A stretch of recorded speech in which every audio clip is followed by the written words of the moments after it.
Alors, salam alaikum. كي دايرين وليدات لاباس عليكم بخير. Alors, نتمنى تكونوا بصحة جيدة نتوما ولا الآباء ديالكم. Bon, alors on va commencer la correction de la série, de la partie mécanique, d'accord? Bon, alors on va pas faire tous les exercices, alors on va faire juste quelques exercices les plus importants, d'accord? Et donc vous voyez ici, donc vous avez la série, d'accord? Donc que je vous ai donné la dernière fois par WhatsApp. Je vous ai envoyé par WhatsApp, pardon. Bon, alors, donc, je vais commencer par l'exercice numéro 3. Alors, donc, on a deux voitures A et B se déplacent côte à côte sur la même route droite et dans la même direction à vitesse constante. Les conducteurs des deux voitures observent de la même position un danger sur la route à la distance D égale à 80 mètres. Le temps de réaction du conducteur A est TRA égale à 1 seconde et le temps de réaction du conducteur B est TRB égale à 2 secondes.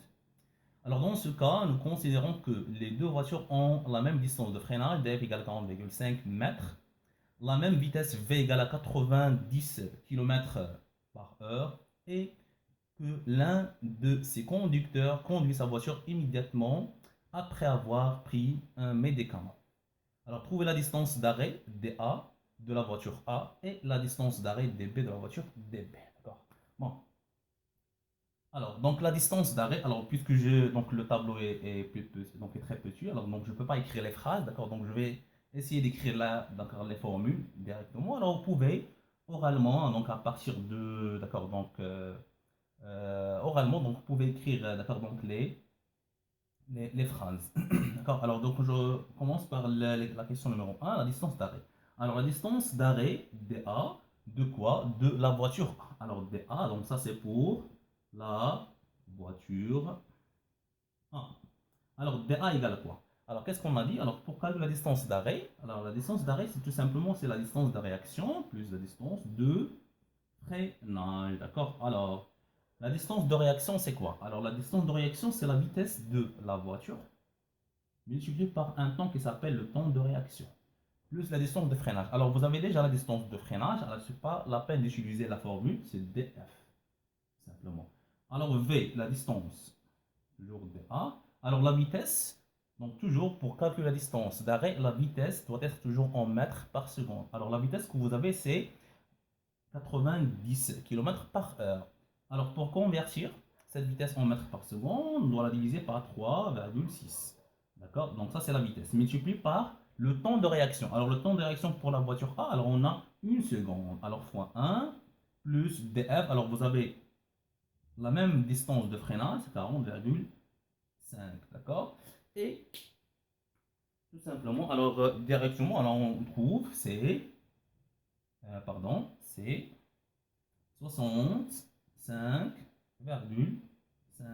mètres. D'accord? Alors ça c'est pour la voiture A. Pour la voiture B,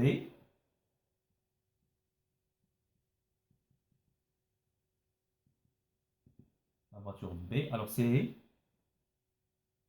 dA de la voiture B égale à toujours dR plus dF. D'accord? Alors c'est V fois TR. Alors ici c'est TRA, TRB plus la distance de freinage. Alors là, toujours, vers la vitesse, on a la même vitesse divisé par 3,6 multiplié par le temps de réaction. Alors le temps de réaction de la voiture B, c'est 2 secondes. Plus, alors toujours dF, c'est 40,5. Alors on trouve dA égale à, donc toujours on a donc la même distance de réaction plus, d'accord, donc la distance de freinage. Alors on va trouver, d'accord, alors c'est 90,5 mètres. D'accord? Bon, très bien. Alors ça c'est pour la première question. On passe maintenant à la deuxième question. Alors je dois. Alors vous pouvez à chaque fois faire pause, d'accord, et refaire chaque séquence pour mieux comprendre. Alors, on passe à la question numéro 2.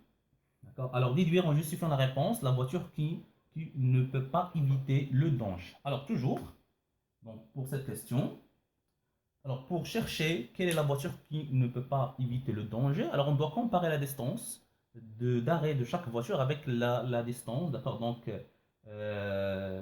qui sépare, d'accord, donc le temps où le conducteur a observé le danger, d'accord, et donc la position d'accord, donc de ce danger, d'accord. Alors, donc, c'est-à-dire pour la voiture A, alors pour la voiture A, alors qu'est-ce qu'on a?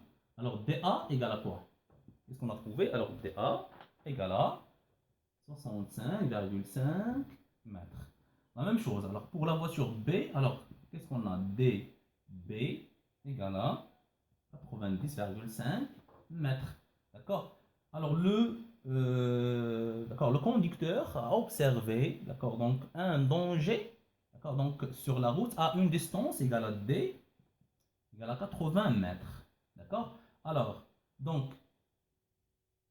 alors on va comparer. Alors, donc vous voyez que donc la distance d'arrivée de la voiture DA, alors on a DA inférieur à D, d'accord? Alors, donc la voiture A, alors donc va